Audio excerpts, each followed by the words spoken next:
سلامونه د مومن سپورټس یوټیوب چینل مینوالو یو ځل بیرته په یوه بلې او نوې ویډیو کې هرکلی وایم. اول خو تېرې سیالۍ مبارکي وایم ټولو کرکټ مینوالو ته، لوبډلې ته، په ځانګړې توګه چې کوم لوبغاړو ډېر بهترینه پرفارمنس کړی دی، فضل حق، راشد، نبي، مجید، یو بهترینه کرکټ لوبه وشوه او په دې هیله چې دغه مومنټم جاري وساتو، ځکه موږ همیش یا لومړۍ لوبه وګټو او یا لومړۍ لوبه وبیلو، بیا زموږ حالت بل قسم کیږي. نو په دې هیله چې دغه سیریز د پاکستان سیریز غوندې نشي چې دواړه لوبې موږ ګټلې ورپسې درېیمه لوبه بدترینه حالت کې وبایلله. سریلانکا سره همدغسې شوی دی. ایشیا کپ کې موږ سریلانکا ماته کړه، سریلانکا ایشیا کپ وګاټه او موږ بیا هغسې حالت سره مخ شو. نو په دې هیله چې دغه مومنټم جاري وساتو. نوې تازه خبره چې کومه ده هغه د تمیم اقبال د ریټایرمنټ ده چې په ناڅاپي توګه یې کرکټ پرېښود او بنګلادیش کرکټ بورډ هم په دا اصل کې چې ایشین کرکټ دی او آسیایي کرکټ دی او آسیایي هیواد دی، نو ستونزې زموږ نه جدا ستونزې نه دي، تقریبا موږ ته او آسیایي هیوادونو ته ورته ستونزې لري. په دې هیواد کې همیش د لوبغاړو منیجمنټ ترمنځ ستونزې را پیدا شوي دي. کپتانان ډېر زر بدلیږي، محمد الله، مشفق الرحیم، مشرفي مرتضی، شکیب الحسن، تمیم اقبال، دا هغه لوبغاړي دي چې په وروستیو تقریبا 19 لسیزه کې د بنګلادیش کرکټ لپاره دوی په ټیسټ T20 ون ډے کې کپتانۍ کړي دي، کپتانۍ پرېښې دي، د کپتانۍ ګوښه شوي دي. تازه په تازه چې کومه پیښه وشوه، تمیم اقبال د افغانستان سره د 50 ورځه سیریز لومړۍ لوبې وروسته نن په ناڅاپي توګه استعفا ورکړه. ډېرو کرکټ مینوالو او ډېرو کرکټ خبریالانو بېلابېل څه لیکلي دي، خو هغه اصلي دلیل او اصلي لامل چې ډېر مینوالو ته منتظر دي چې اصلي وجه څه وه. څوک داسې خبرې کوي چې بنګلادیش کې کرکټ بورډ کې د شکیب او د تمیم اقبال ترمنځ ستونزه ده. ځینې داسې وایي چې پرون چې لوبه کې بنګلادیش ماتې وخوړه، تمیم اقبال ته کنځلې شوي دي، دا وجه کیدای شي. خو اصل چې کومه وجه هغه دا وه چې موږ چې کوم معلومات د بنګلادیش کرکټ بورډ څخه ترلاسه کړي دي، ټاکل شوې وه تمیم اقبال د افغانستان خلاف په ټیسټ سیالۍ کې لوبېدلی وی، خو نوموړي څو ورځې وړاندې د ټیسټ سیالۍ د پیلېدو وړاندې اعلان وکړ چې انجري دی، زخمي دی، نه غواړي چې په ټیسټ سیالۍ کې ولوبېږي. خو کله چې 50 ورځې سیالۍ راغلې نو هغه وویل چې زه چمتو یم او غواړم چې ولوبېږم. خو د لوبې یوه ورځ وړاندې هغه خپل فیزیو ته چې د لوبډلې سره وي، فیزیوتراپیست ته اجازه نه ده ورکړې چې د نوموړي ټیسټ واخلي چې نوموړی آیا لوبې ته د افغانستان خلاف لومړۍ 50 ورځې لوبې ته چمتو دی او که چمتو نه دی. په پریس کانفرانس کې په رسنیزه غونډه کې چې حشمت هم پکې و، هغه رسنیو ته وویل چې زه ګورم په دغه لومړۍ 50 ورځې سیالۍ کې به خپل ځان ټیسټ کړم چې آیا زه چمتو یم سل په سلو کې لوبې ته آماده یم که نه یم. دغې خبرې او دغې سټیټمنټ ما مخکې دا ویل چې په نورو هیوادونو کې څه نه څه مسلکیتوب شته او رسنۍ داسې قوي رسنۍ دي چې دغسې وړه وړه پوینټونه را اوچتوي چې تمیم اقبال که هر څومره سوپر سټار دی، خو لومړیتوب او د سلیکشن دپاره او د لوبېدو دپاره د یو هیواد نمایندګۍ دپاره اصلي خبره دا ده چې ته باید فټ اوسې، ته باید آماده اوسې لوبې دپاره په سل په سلو کې. دې خبرې چې کوم د دوی لوبډلې روزونکی دی سریلانکایي حیدالله سینګ دا خواشینه کړی دی او دا خبره سمدلاسه د بنګلادیش کرکټ بورډ مشر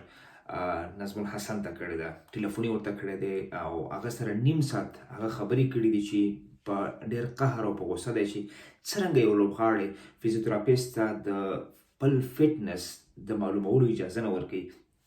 ځکه هر یو لوبغاړی چې میدان ته ښکته کېږي باید د فیزیوتراپیست لخوا هغه ته ویل شوي چې دا 100% لوبې ته آماده دی او جوړ دی. خو شکیب وبخښئ، تمیم اقبال دغه اجازه فیزیوتراپیست ته نه ده ورکړې او ویل دي چې زه په خپله میدان ته ښکته کېږم، لومړۍ لوبه کوم، خپل فټنس ګورم چې زه جوړ یم که جوړ نه یم، سل په سلو کې آماده یم که آماده نه یم. مهاتور سنگ په دې باندې خوشینه شوی دی، په کار شوی دی چې څرنګه په مسلکي کرکټ کې کېدای شي په سریلانکا کې دا خبرې دومره معمول نه وي لکه څرنګه چې په بنگلادیش کې یا په پاکستان کې افغانستان کې چې د زخمونو ټپونو سره غریبانان فیزیوتراپیست چې کوم دی یا روزونکي همداسې دي چې په یو خاص مشر باندې راځي یا خپل معاش اخلي بیرته واپس ځي، نو دې ته ډېر زیات توجه نه کوي چې لوبغاړی څومره فټ دی، څومره آماده دی. خو کېدای شي سریلانکا کې دا کلچر نه وي، نو هغه ویل چې دا زما دپاره شاکینګ خبره ده چې یو لوبغاړی په رسمي لوبه کې په یو ونډه لوبه کې ځان ټیسټ کوي. نو هغه نظم الحسن ته ټلیفون کړی دی، ورسره 30 دقیقې ورسره خبرې کړې دي او په دې باندې غوسه ښودل چې تمیم اقبال فیزیوتراپیست ته اجازه نه ده ورکړې او په خپله پریس کانفرنس کې هم دا خبره کړې ده چې زه ګورم چې زه 100% جوړ یم که جوړ نه یم. نظم الحسن بیا څه کړي دي؟ نظم الحسن هم په رسنیزه غونډه کې په دې باندې سخت په کار شوی دی او دی ویل چې دا د کوڅو کرکټ نه دی، دا پروفیشنل کرکټ دی، د بنګلادیش استازیتوب دی او دغه بیهیویر او دغه رویه او دغه سټیټمنټ چې تمیم ورکړی دی دا یو د غیر مسلکي کرکټر سټیټمنټ او بیانیه ده چې په یو رسمي لوبه کې غواړي چې ځان ثابت کړي. هغه باید کلیر کټ دا خبره کړې وي چې زه جوړ یم یا جوړ نه یم، ځکه د لوبېدو لپاره دوه حالت دي، یا به لوبې ته پوره چمتو یا به پوره چمتو نه. نو په دې باندې نظم الحسن هم شدید عکس العمل ښودلی دی او په هغه خبري غونډه کې نظم الحسن هم ویل دي چې زه به سبا چټوګرام ته ځم او هلته به له ټیم منیجمنټ سره او تمیم اقبال سره ګورم او ورته وایم چې خپل مایند یا ذهن صفا کړي، کلیر کړي، که جوړ وي ودې لوبي، که نه جوړ نه وي نو باید رست وکړي، آرام وکړي، ځان راتلونکي ته آماده کړي. د دغه ټولو خبرو گردش وروسته ما مخکې مو ورته وویل چې ماشاءالله په نورو هیوادونو کې د افغانستان په څیر باندې رسنۍ نشته دی، هلته بهترینه پریس دی، هلته د لوبغاړو، د لوبډلو، د ادارې، د منیجمنټ، د مشکلاتو، د لاسته راوړنو پوره هغه چاڼ کېږي او په همدې باندې رسنۍ روانې دي او د خپل هیواد، د خپل وطن، د خپل سپورټ، د خپل کرکټ، د خپل لوبغاړو، د خپلو ادارو پوره هغه زربین باندې هغه حالت ګوري چې څه کېږي. نو دا خبره په نه یوازې په بنګلادیش کې ډېر زیات هوا واخیسته بلکې په ټوله نړۍ کې په رسنیو کې دې خبرې گردش پیدا کړ چې تمیم اقبال څه وکړل، هاتور سنگ څه وکړل چې د مشر روزونکی دی سریلانکایي، او بیا نظم الحسن څه پلان لري او څه رقم عکس العمل ده ښودلی دی او بنګلادیش کې چټوګرام ته روان دی چې هلته بیا ښایي یو څه وشي. مخکې دی نو چې نظم الحسن چټوګرام ته ورسیږي، نن تقریبا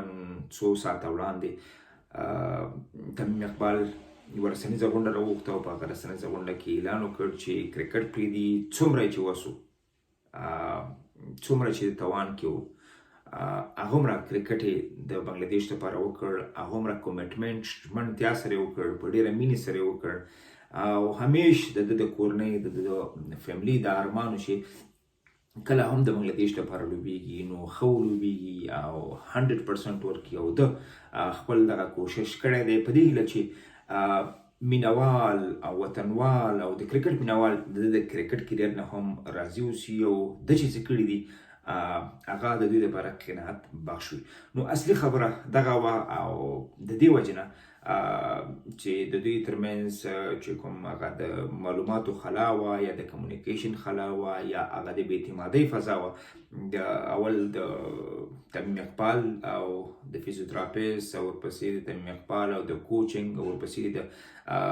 هاتور سنگ او د نظم الحسن ترمنځ چې کومې خبرې وشي، نظم الحسن چې بیا کوشش کوي چې نن راشي چټوګرام ته اول ته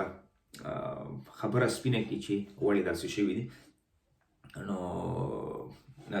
تمیم اقبال نن فیصله وکړه او د کرکټ څخه یې د همیش لپاره په یو مهم وخت کې چې بنګلادیش ایشیا کپ مخکې لري او بنګلادیش نور سیریزونه مخکې لري، بنګلادیش 2023 شل ورځې نړیوال جام مخکې لري، بنګلادیش تر ټولو مهمه په خپله وجه کې په هند کې په همسایه هیواد کې چې په دې ریجن کې دوی ډېر ښه کرکټ کوي، په هند کې 50 ورځه کرکټ نړیوال جام لري. نو دا یو واقعیت دی یو هارت بریکینګ نیوز دی او یو حالت دی د بنگلادیشیانو لپاره او تاسو به کتلی دي چې یو شمېر کرکټ مینوالو بنگلادیش کې ډېر زیات خفګان ښودلی دی د تمیم اقبال په ناڅاپي استعفا باندې ریټایرمنټ باندې چې دا به واقعیت دی بنگلادیش کرکټ کې یو دغه بې اعتمادۍ او دغه یونټي او د یووالي ځکه هغه خلا پیدا کړي ځکه تمیم اقبال د دې هیواد دپاره په کرکټ ډګر کې ډېرې زیاتې سلیزې هم د والي وي ډېر زیات رنزونه هم د کړي وو د یو اوپنر بیټسمین په توګه باندې د یو پراپر بیټسمین په توګه باندې په هر صورت باندې دا څه دي چې دا شی نه راځي خو ما غوښتل چې په ویډیو کې تاسو دا هر څه ووایم چې اصل کې تمیم اقبال نن څنګه ناڅاپي استعفا ته مجبور شو تر بلې ویډیو هم پوره وخت کې خدای سپارم الله پامان